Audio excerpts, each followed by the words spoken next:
ಯಾರು ಈ ರೀತಿ ಮನಸ್ಸನ್ನು ಏಕಾಗ್ರತೆ ಮಾಡ್ಕೊಳ್ತಾನೆ ಅವನು ಮಾತ್ರ ಹೃದಯದ ಒಳಗೆ ಭಗವಂತನ ಚಿಂತನೆ ಮಾಡಲಿಕ್ಕಾಗತ್ತೆ.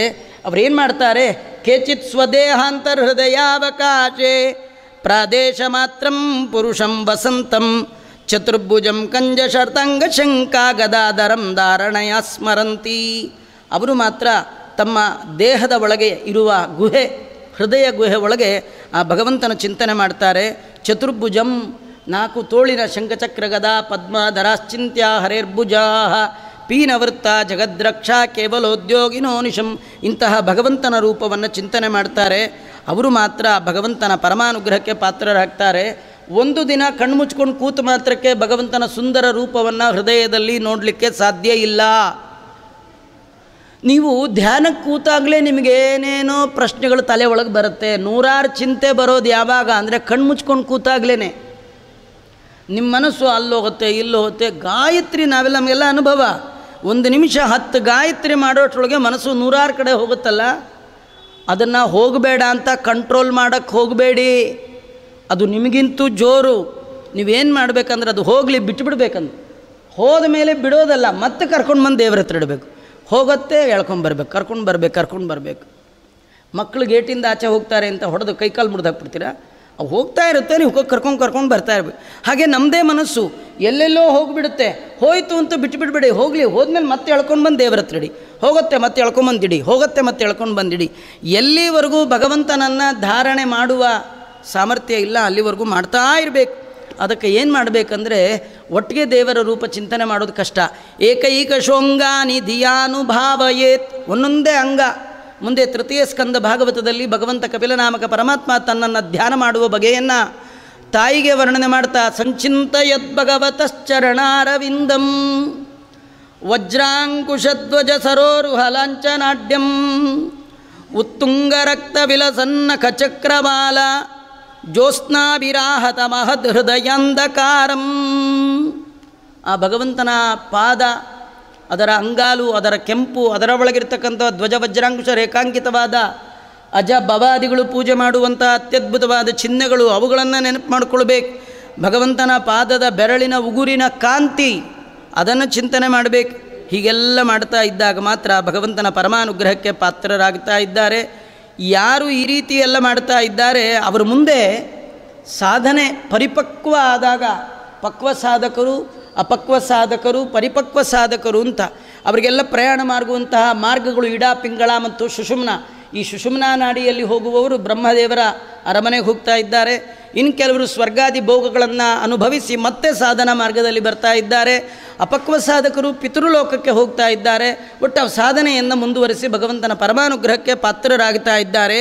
ಇದನ್ನೆಲ್ಲ ಆಗಬೇಕು ಅಂತಾದರೆ, ಈ ರೀತಿ ಭಗವಂತನ ಅನುಗ್ರಹಕ್ಕೆ ಜೀವ ಪಾತ್ರ ಆಗಬೇಕು ಅಂತಾದರೆ, ತಸ್ಮಾತ್ ಸರ್ವಾತ್ಮನಾರಾಜನ್ ಹರಿ ಸರ್ವತ್ರ ಸರ್ವದಾ ಶ್ರೋತವ್ಯ ಕೀರ್ತಿತವ್ಯಶ್ಚ ಸ್ಮರ್ತವ್ಯೋ ಭಗವಾನ್ ನೃಣಾಂ. ಷಡ್ಗುಣೈಶ್ವರ್ಯ ಸಂಪನ್ನನಾದ ಭಗವಂತನನ್ನೇ ಎಲ್ಲ ಬಗೆಯಿಂದ ನಾವು ಶ್ರವಣ ಮನನಾದಿ ಧ್ಯಾನಗಳನ್ನು ಮಾಡ್ತಾ ಅವನ ಆರಾಧನೆಯನ್ನು ಮಾಡಬೇಕಪ್ಪ. ಈ ಭಗವಂತನ ಮಹಿಮೆಯನ್ನು ಯಾರು ಒಂದೇ ಮನಸ್ಸಿನಿಂದ ದೇವರಲ್ಲಿ ಪಾದಾರವಿಂದದಲ್ಲಿ ಮನಸ್ಸಿಟ್ಟು ಶ್ರವಣ ಮಾಡ್ತಾರೆ, ಕಥಾಮೃತವನ್ನು ಕಿವಿಗಳು ಅನ್ನುವ ಬಟ್ಟಲಿನಿಂದ ಪಾನ ಮಾಡ್ತಾರೆ. ಇಲ್ಲಿ ಹೇಳುವಾಗ ಶ್ರವಣ ಪುಟೇಶು ಸಂವೃತಂ ಅಂತಾರೆ. ನಿಜವಾಗಿಯೂ ನಮಗೆ ಕಿವಿಗಳು 2 ಇದೆ, ಆದರೆ ಕಿವಿಗಳುಗಳಿಂದ ಅಂದರೆ ತುಂಬ ಕಿವಿಗಳಿಂದ ಅಂತಾರೆ. ಕೆಲವರು ದೇವರ ಅಲಂಕಾರ ನೋಡಿ ಅಂತಾರೆ ನೋಡಿ, 2 ಕಣ್ಣು ಸಾಲದು ಅಂತ. ಹಾಗೆ ಭಾಗವತ ಕೇಳೋಕ್ಕೆ 2 ಕಿವಿ ಸಾಲದು. ಹಾಗಾದ್ರೆ ಏನು ಮಾಡಬೇಕಾಚಾರೆ? ಕಣ್ಣಿಗೇನೋ ಕನ್ನಡಕ ಹಾಕೋಬೋದು, ಕಿವಿಗೇನು ಹಾಕ್ಕೊಳ್ಳೋದು, ಏನು ಹಾಕ್ಕೊಳ್ಳೋಕೆ ಹೋಗಬೇಡಿ. ನೀವು ಮೈಯೆಲ್ಲ ಕಿವಿಯಾಗಿ ಕೇಳಬೇಕು.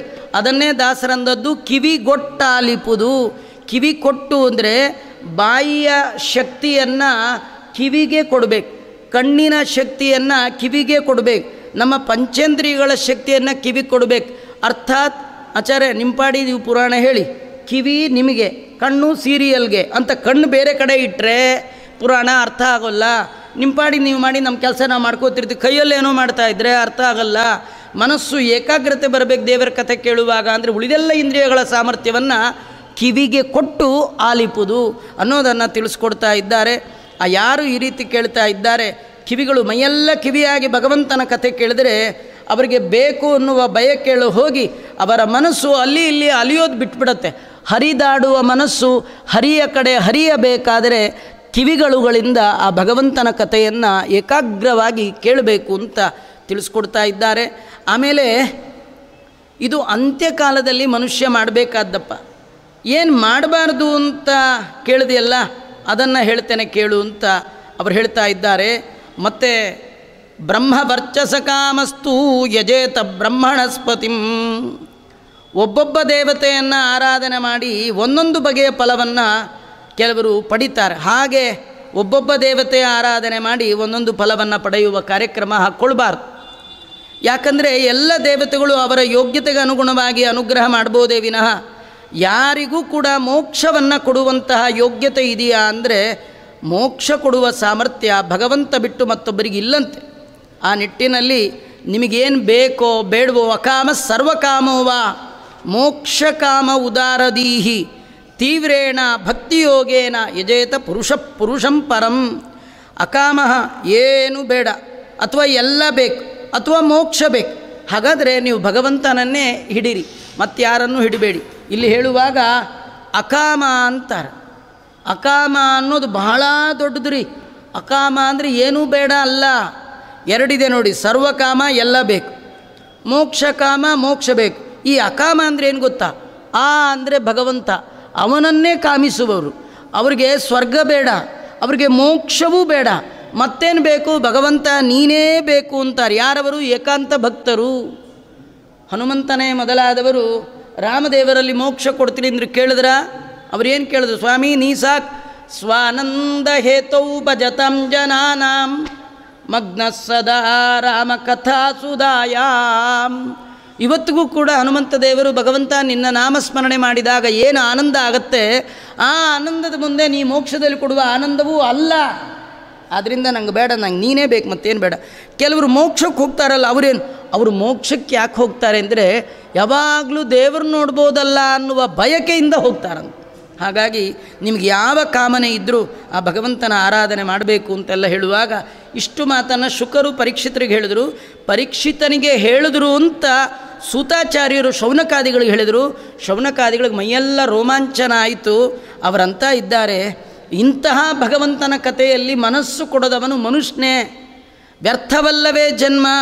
ಯಾರು ಭಗವಂತನ ಕಥೆಯನ್ನು ಕೇಳದೆ ಕ್ಷಣವನ್ನು ಕಳಿತಾನೆ ಆಯುರು ಹರತಿ ವೈಪುಂಸಾಂ ಉದ್ಯನ್ನಸ್ತಂಚಯನ್ಯಸೌ. ಇವತ್ತು ನೋಡಿ, ಬೆಳಗ್ಗೆ ಆಯಿತು ಎದ್ರಿ ಅಲ್ಲ, ಸೂರ್ಯ ಮುಳುಗ್ದ ಅಲ್ಲ, ಮುಳುಗಿದ್ದು ಎದ್ದಿದ್ದು ಅಲ್ಲ ರೀ, ನಾವು ಒಂದಿನ ಯಮನಿಗೆ ಹತ್ರ ಆದ್ವಿ. ಸೂರ್ಯ ಬಂದ ಹೋದ ಅಂದರೆ ನಮ್ಮದು ಒಂದಿನದ ಆಯುಷ್ಯ ಕಟ್ ಮಾಡ್ಕೊಂಡು ಹೋದ ಅಂತ.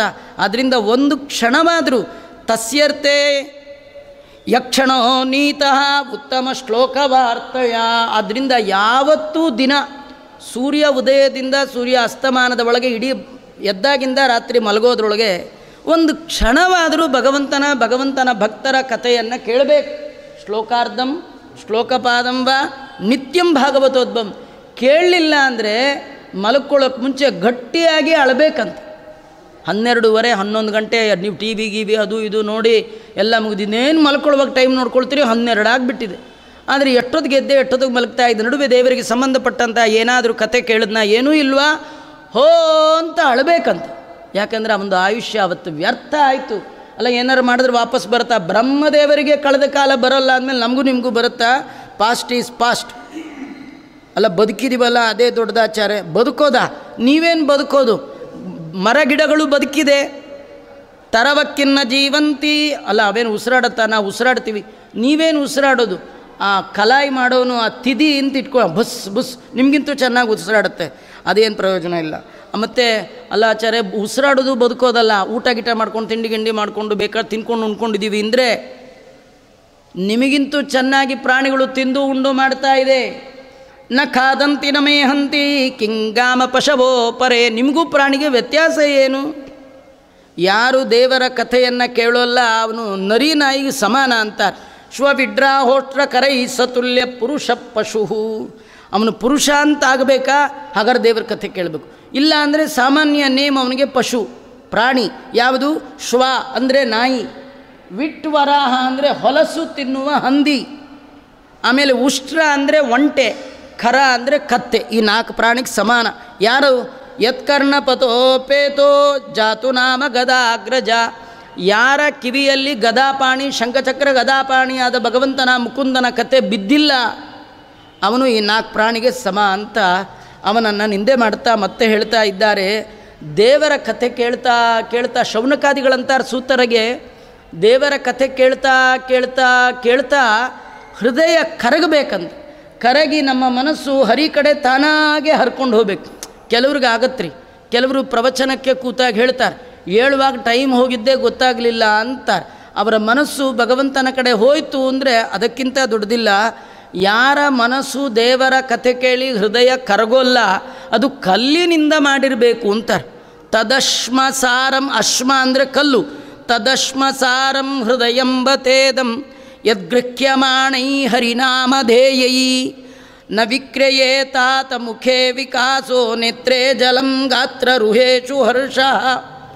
ದೇವರ ಕತೆ ಕೇಳ್ತಾ ಕೇಳ್ತಾ ನಿಮ್ಮ ಮನಸ್ಸು ಏಕಾಗ್ರತೆ ಬಂದು ದೇವರ ಪಾದಾರವಿಂದ ಚಿಂತನೆ ಮಾಡಲಿಕ್ಕೆ ಶುರು ಮಾಡಿದ್ರೆ, ದೇವರ ಕಥೆ ಕೇಳುವಾಗ ದೇವರ ನಾಮ ಕಿವಿಗೆ ಬಿದ್ದರೆ ಅವನ ಮುಖದಲ್ಲಿ ಒಂದು ಆನಂದ ಬರುತ್ತಂತೆ, ನೆಮ್ಮದಿ ಆನಂದ. ಟೀ ಕುಡಿದ್ರೆ, ಕಾಫಿ ಕುಡಿದ್ರೆ, ಸೀರಿಯಲ್ ನೋಡಿದ್ರೆ, ಮದುವೆ ಮನೆಗೆ ಹೋದ್ರೆ ಬರಲ್ಲ. ದೇವರ ಕಥೆ ಕೇಳುವಾಗ ಮುಖ ಒಂದು ಒಳ್ಳೆ ವಿಕಾಸ ಆಗುತ್ತೆ. ಕೇಳ್ತಾ ಕೇಳ್ತಾ ಕಣ್ಣಲ್ಲಿ ನೀರು ಬರುತ್ತೆ, ಮೈ ರೋಮಾಂಚನ. ಇದು ಭಾಳ ಉತ್ತಮ ಶ್ರೋತೃಗಳಿಗೆ ಆಗುವಂಥದ್ದು. ಕೆಲವರು ಆಚಾರ್ಯ ಇದು ಯಾವುದೂ ಆಗ್ತಿಲ್ಲ, ನಾಳೆಯಿಂದ ಬರೋಣ ಬೇಡ ಅಂತಾರೆ. ಅಲ್ಲ, 1 ದಿನ 2 ದಿನ 1 ಜನ್ಮದಲ್ಲಿ ಕೇಳಿದವ್ರಿಗೆಲ್ಲ ಆಗಲ್ಲ ರೀ. ಅದೇ ಅಭ್ಯಾಸ ಆಗಿರಬೇಕು ಅಲ್ವಾ. ಮದುವೆ ಆಗಿದ್ದು ಮೊದಲನೇ ದಿನವೇ ಎಂದು ಏನು ಅಡುಗೆ ಮನೆಯೇ ಪರಿಚಯ ಇಲ್ಲದೆ ಹೆಣ್ಮಗಳು ಕರ್ಕೊಂಬಂದು ಮೊದಲನೇ ದಿನವೇ ಒಳಗೆ ಕಳಿಸಿ ಏನು ಸಾರು ಏನು ಸರಿ ಏನು ಸಾರು ಮಾಡಿರ್ತಾರೆ, ಸಾರಿಲ್ಲ ಗೀರಿಲ್ಲ ಏನು ಮಾಡ್ಲಿಕ್ಕೆ ಬರೋಲ್ಲ. ಆ ಪಕ್ವ ಆಗಬೇಕು. ಅದು 1 ದಿನ 2 ದಿನಕ್ಕೆಲ್ಲ ಕೈಯಲ್ಲಿ ರುಚಿ ಬರಲಿಕ್ಕೆ ಸಾಧ್ಯ ಇಲ್ಲ. ಹಾಗೆ ಭಗವಂತನಲ್ಲಿ ಮನಸ್ಸು ಬಂದು ಆನಂದ ದೇವರ ಕಥೆ ಕೇಳುವಾಗ ಆಗಬೇಕಂದ್ರೆ ಜನ್ಮ ಜನ್ಮದಲ್ಲಿ ಭಗವಂತನ ಕೇಳುವ ಪ್ರಾಕ್ಟೀಸ್ ಮಾಡಿರಬೇಕು ತಿಳಿಸ್ಕೊಡ್ತಾ ಇದ್ದಾರೆ. ಯದ್ಯಪಿ ಭಾಗವತ ಕೇಳಲಿಕ್ಕೆ ಕೂತಂತಹ ಪರೀಕ್ಷಿತ ವೈರಾಗ್ಯದ ಮುದ್ದೆಯಾಗಿ ಬಂದು ಕೂತಿದ್ದಾನೆ. ಸಕಲ ಸಂಪತ್ತನ್ನು ಬದಿಗಿಟ್ಟು, ರಾಜಲಾಂಛನವನ್ನು ಬದಿಗಿಟ್ಟು, ಮಗನಿಗೆ ಪಟ್ಟವನ್ನು ಕಟ್ಟಿ ಗಂಗಾ ನದಿ ತೀರದಲ್ಲಿ ಕೂತಿದ್ದಾನೆ. ಶುಕಾಚಾರ್ಯ ಹೇಳೋದು ಕೇಳ್ತಾ ಕೇಳ್ತಾ ಇನ್ನೂ ವೈರಾಗ್ಯ ಜಾಸ್ತಿ ಆಯಿತು. ಅವನು ಕೇಳ್ತಾ ಇದ್ದಾನೆ, ರಾಜ ಸ್ವಾಮಿ ಮತ್ತೆ ನನಗೆ ಹೇಳಿ, ಈ ಭಗವಂತನ ಮಹಿಮೆ, ದೊಡ್ಡ ಮಹಿಮೆ ಯಾವುದು ಅಂದರೆ ಈ ಜಗತ್ತನ್ನು ಸೃಷ್ಟಿ ಮಾಡಿದ್ದಾನಲ್ಲ ಇದೇ ಮಹಿಮೆ. ಏನು ಮಹಿಮೆ ರೀ?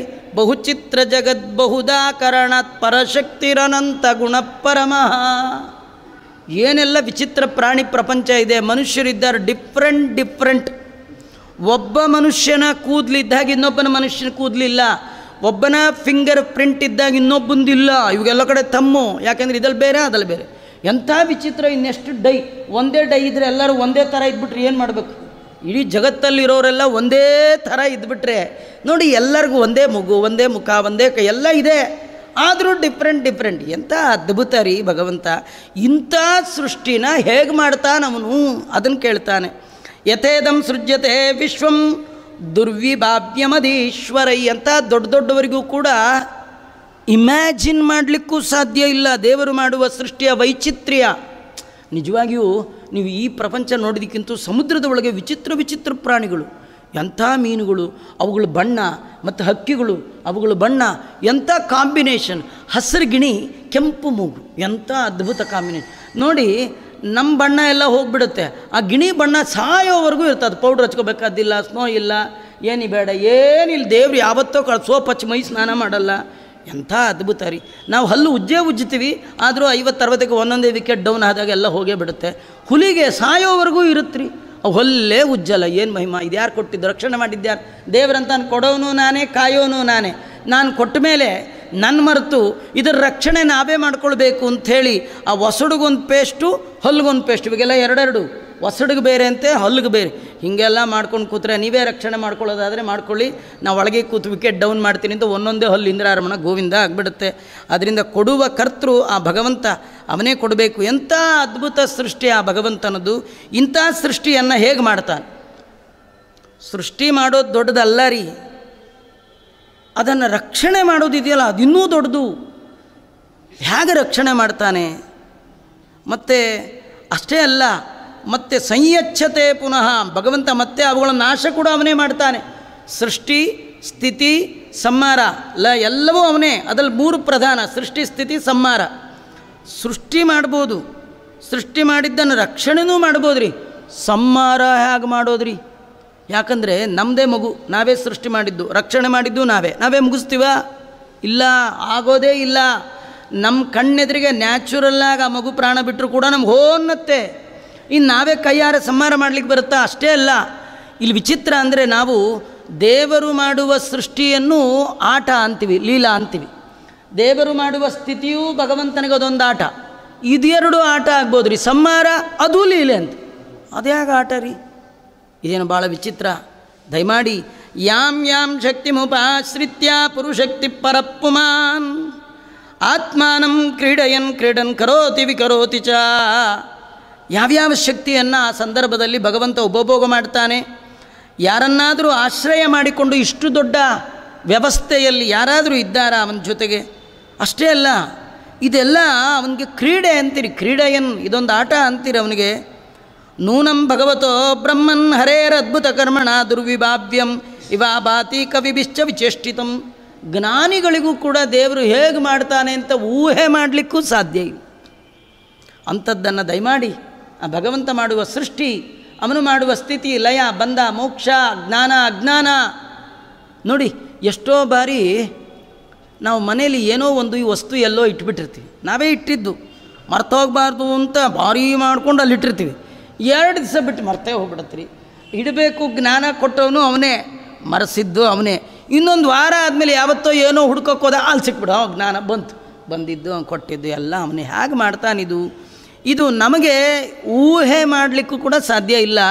ನಿಮ್ಮಂಥ ಜ್ಞಾನಿಗಳು ಏನಾದರೂ ಹೇಳಿದ್ರೆ ಕೇಳಿ ತಿಳ್ಕೊಳ್ತೀವಿ, ದಯಮಾಡಿ ಹೇಳಿ ಎಂದಾಗ ಶುಕಾಚಾರ್ಯರು ಹೇಳಲಿಕ್ಕೆ ಶುರು ಮಾಡಿದ್ದಾರೆ.